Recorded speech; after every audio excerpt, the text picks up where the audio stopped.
Hola, buenos días. Hoy vamos a hablar de una pregunta que cada vez aparece con más frecuencia en el mundo de la salud digital y la rehabilitación neurológica.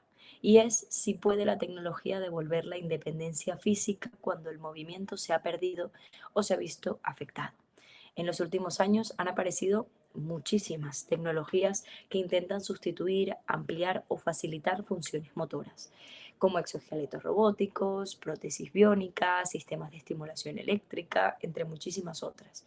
Pero más allá de lo técnico, hoy vamos a intentar responder a una cuestión un poquitín más profunda, que significa realmente recuperar autonomía cuando el cuerpo ya no funciona como antes y cómo esto puede afectar toda la parte emocional del usuario. En condiciones normales, apenas somos conscientes de todos los movimientos que hacemos. Cuando, por ejemplo, nos levantamos, caminamos, abrimos la puerta, sostenemos un vaso, cogemos el móvil, cosas muy del día a día a las que estamos totalmente acostumbrados y hacemos con una normalidad terrible. Lo que no nos damos cuenta es que todas estas funciones dependen de un sistema altamente complejo, altamente importante a nivel cerebral. Ocurren hasta movimientos de músculos, nervios, equilibrio, coordinación, control cerebral. Todo lo que hay detrás somos muy poco conscientes en el día a día. Pero cuando aparece una enfermedad neurológica, un ictus, una lesión medular o una patología neurodegenerativa, esa naturalidad comienza a desaparecer poco a poco o, aún peor, de golpe. El movimiento deja de ser automático y en ese momento no solo cambia nuestra capacidad física, sino también la relación con el entorno, con el tiempo e incluso con nosotros mismos. La pérdida de movilidad es súper importante entender que no es únicamente un fenómeno corporal, es algo que me vais a oír muchísimo durante toda esta presentación. También es una experiencia emocional muy profunda y es precisamente en ese punto donde creemos que la tecnología empieza a ocupar un lugar cada vez más visible, evidentemente si se aplica de manera correcta. Cuando la función motora, como decía antes, comienza a alterarse, muchas acciones que apenas eran conscientes, que eran totalmente espontáneas, comienzan a requerir una atención constante. O sea, desde caminar o mantener el equilibrio, que son de las cosas que hacemos más en automático, dejan de ocurrir de manera tan sencilla o automática. Muchas personas describen un nivel de fatiga muy alto. Al final ese esfuerzo continuo consume recursos físicos, pero también recursos cognitivos. Usuarios la describen como una fatiga constante que no se explica solo por debilidad muscular, sino por la necesidad de estar permanentemente pendientes o conscientes de sus movimientos.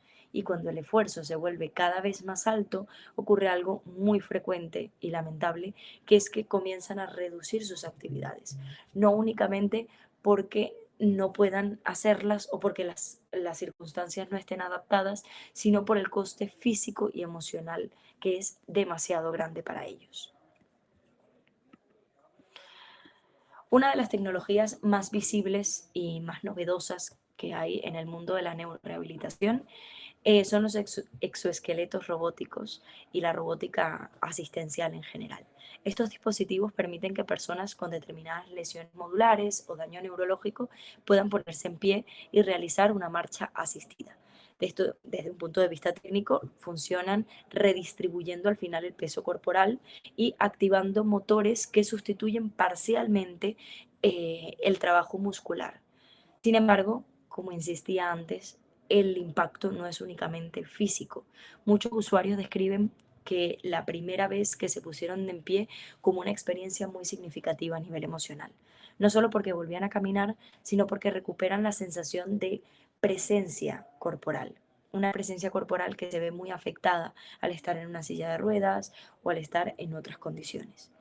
Sin embargo, es importante entender que esta herramienta, a pesar de ser muy útil, tiene límites reales. El primero sería que los exoesqueletos no restauran función neurológica perdida. Lo que hacen es sustituirla de alguna manera. Por otro lado, requieren un entrenamiento intensivo de profesionales especializados en esto y su acceso es limitado debido al alto coste económico que tiene.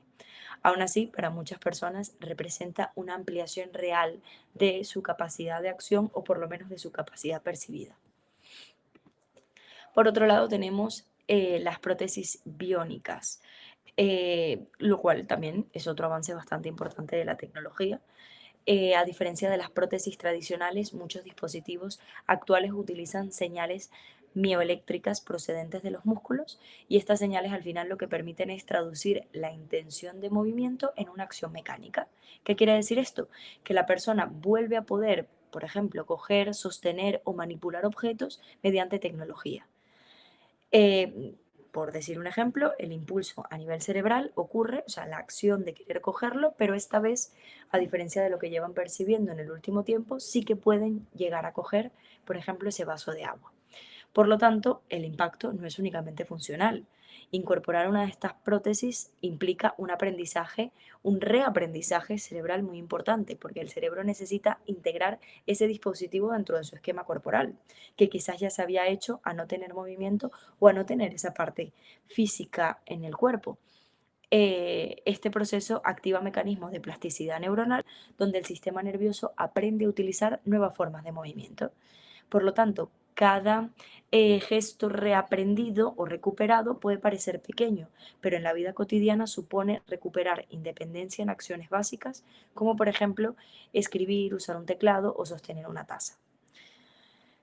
Todo esto suena muy bien y en realidad para ellos a nivel diario el cambio es impresionante a nivel de autonomía, pero también tiene bastantes límites reales entre los que están que su entrenamiento, como decía, es bastante intensivo debido a que se necesita de una neuroplasticidad, que la adaptación es variable, depende del usuario, no siempre es lineal y que nuevamente el acceso es desigual, lamentablemente.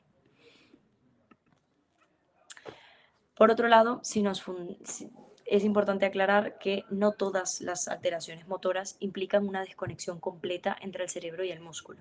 En muchos casos, especialmente tras un ictus o en una lesión medular incompleta, la señal nerviosa sigue existiendo, pero es demasiado débil.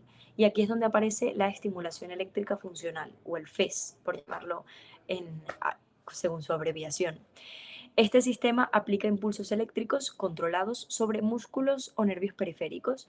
El objetivo no es sustituir el movimiento, sino reforzarle.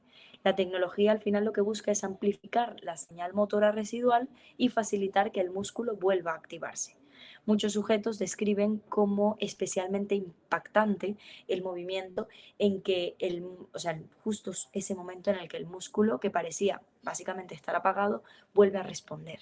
Dicen que la sensación es impresionante. Al final es importante decir que no es una recuperación total, pero sí es una recuperación parcial de la capacidad de respuesta del cuerpo. Importantísimo señalar que no sustituye una vía neurológica dañada, que requiere de supervisión profesional y que sus resultados también son variables. Al final no es una solución aislada, requiere de un equipo y de muchísimo trabajo, tanto de fisioterapeuta, neurólogos, etcétera. Pero sí que es importante destacar que al final la autonomía que se va cogiendo a partir de pequeñas recuperaciones funcionales que va percibiendo el sujeto. Por otro lado, en algunos casos la clave no es tanto a nivel física, sino en adaptar el entorno del sujeto. La domótica o los asistentes de voz permiten controlar elementos de la vivienda sin necesidad de buscar desplazamiento físico. Por ejemplo, encender luces, abrir persianas, realizar llamadas o ajustar la temperatura pueden hacerse mediante comandos de voz.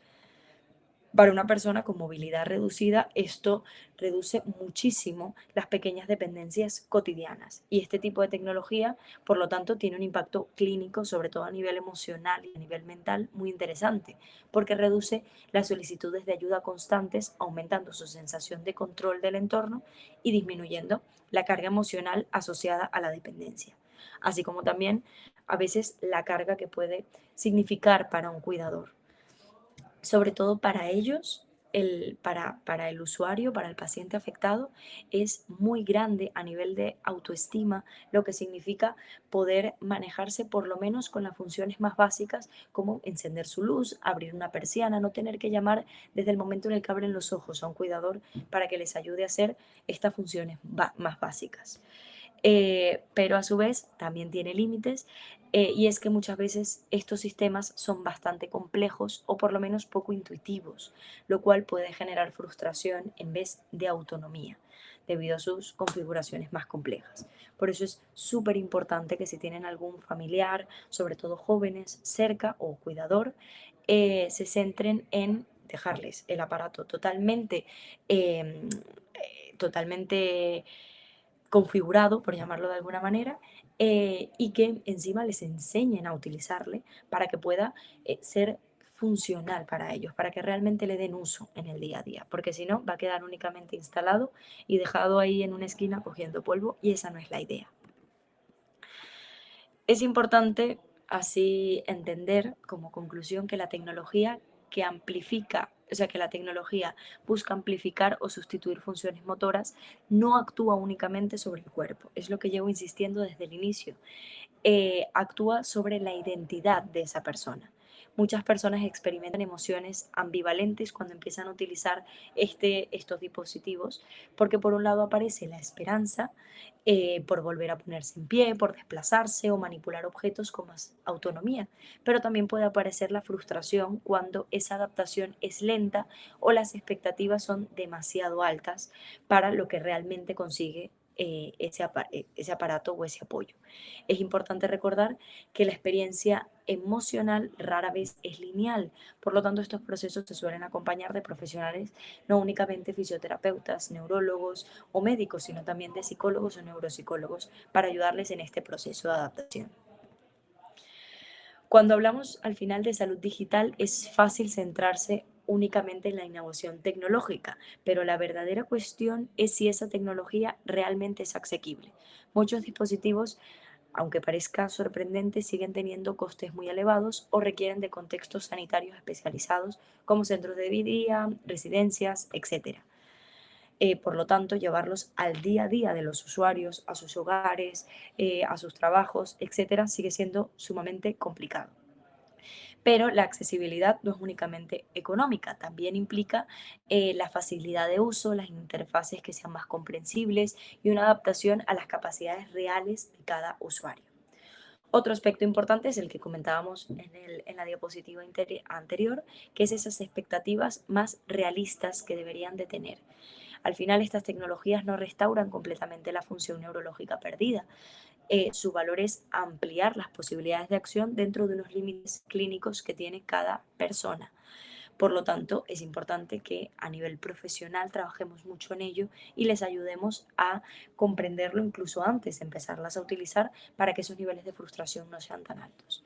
Y por último, la tecnología nunca busca sustituir el acompañamiento humano. La rehabilitación, el apoyo profesional y el entorno social siguen siendo esenciales para su estabilidad emocional y para que haya mejoras a nivel de movimiento y a nivel físico. Para terminar, me gustaría dejar una idea clave y es que la salud digital no siempre devuelve el movimiento, pero sí que está demostrado que puede ayudar a devolver autonomía. A veces la independencia no significa recuperar exactamente lo que está perdido, significa encontrar nuevas formas de actuar en el mundo que les rodea, participar en la vida cotidiana de, de los suyos o de lo que ellos quieran llegar a desarrollar y mantener el control sobre el propio entorno. Cuando eso ocurre, la tecnología deja de ser únicamente una herramienta y se convierte en una forma de ampliar las oportunidades de ese ser humano, de esa persona. Así que muchísimas gracias por acompañarnos en el webinar de hoy. Espero que haya sido de vuestro agrado. Espero que os haya sido interesante y bueno, nos vemos en el próximo. Un saludo.